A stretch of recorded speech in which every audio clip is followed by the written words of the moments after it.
शिवं शिवं। नमस्कार, आप सबका हमारे चैनल श्रीमद् होम रेमेडीज़ पर स्वागत है। इस वीडियो में हम आपको बताएंगे कि हम अपनी राय दूसरों के सामने कैसे रखें या बातचीत के समय हमें क्या-क्या ध्यान रखना चाहिए।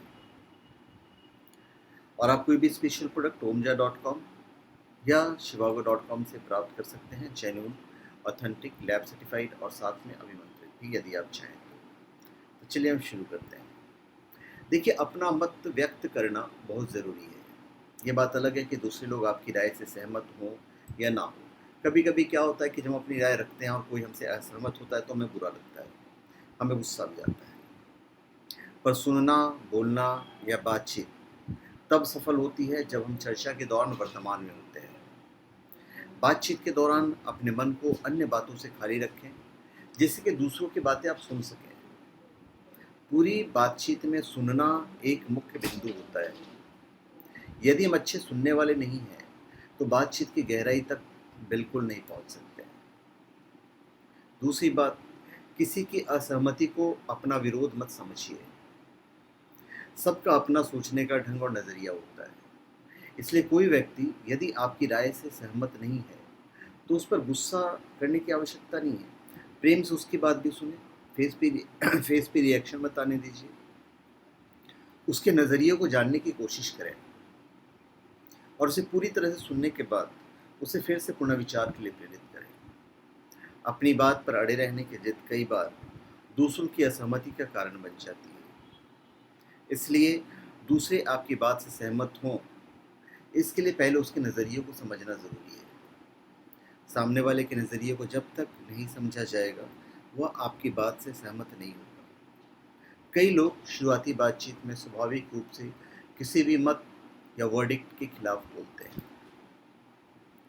तो आप सुनिए, उनका स्वभाव होता है शुरुआत में विरोध करना या असहमति व्यक्त करना।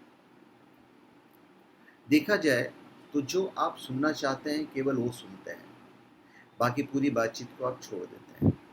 असलियत में सुनने के लिए धैर्य की ज़रूरत होती है। यदि कोई आपकी निंदा भी कर रहा हो, तब भी उसे धैर्य से सुनें। मामूली बातचीत भी महत्वपूर्ण हो सकती है। तो सुनने की कला आपको समझना है। दूसरे की बात को बीच बीच में बिल्कुल नहीं काटें। जब घर में या बाहर कोई भी राय मांगे तब अवश्य दें, लेकिन बिना मांगे अपनी सलाह बिल्कुल नहीं दें। पहले अपनी बात शांति और धैर्य से रखें, फिर उसके बारे में दूसरों के मत को सुनें, भले ही वो विरोध में हो। इसके बाद फिर लोगों की आज्ञा लेकर उनसे अनुरोध करें कि एक बार फिर से मैं अपनी बात को स्पष्टता से रखना चाहता हूँ या चाहती हूँ, और प्रेम से उनसे फिर से पुनर्विचार करने का आग्रह करें। एक तरीका है ये अपने राय को रखने का। पहली बारी में सभी लोग आपकी बात को मान जाएं, ये ज़रूरी नहीं है। यदि सामूहिक सहमति नहीं बन रही है, तो व्यक्तिगत स्तर पर आप हर व्यक्ति से अलग अलग मुलाकात करें और अपनी बात को रखें। दूसरा, नज़र से नज़र मिलाकर ध्यान से बात सुने और करें। बातचीत में सामने वाले से भावनात्मक रूप से जुड़े रहें। सामने वाले पर यदि क्रोध भी आए तब भी पहले उसकी बात ध्यान से सुने। किसी भी बात को सुनते समय बीच में नाक मुंह ना बनाएं। जब हम सामने वाले की पूरा बात सुनते हैं तब उसको लगता है कि उसे महत्व दिया जा रहा है। अब यह बोलने की कला। देखिए, भाषा दूसरे के लिए होती है, दूसरा है तो शब्द है। आप अपने लिए नहीं बोलते हैं। कब, कहाँ, कैसे, किससे, कितना, क्या बोलना है और कब चुप हो जाना है, इस बात को बड़े ध्यान से समझें।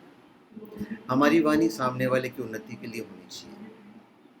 सही बात गलत समय पर गलत हो जाती है, इसलिए समय के हिसाब से बात करें। भाषा में ठहराव हो और बोलने में जल्दबाजी ना हो। शब्द संभले हुए और सीधे हों। घुमा फिरा कर बिल्कुल बात नहीं करें। पहले स्वयं समझें कि आप कहना क्या चाहते हैं, फिर बोलें। साथ ही अपनी भाषा से बेकार के शब्द हटाते चले जाएं। और बातचीत के दौरान सामने वाले के स्तर पर आके बातचीत करें। बॉडी लैंग्वेज का ध्यान रखें। बोलते समय आप उत्साह से भरे हों। जिद में आकर बातचीत बिल्कुल नहीं करें।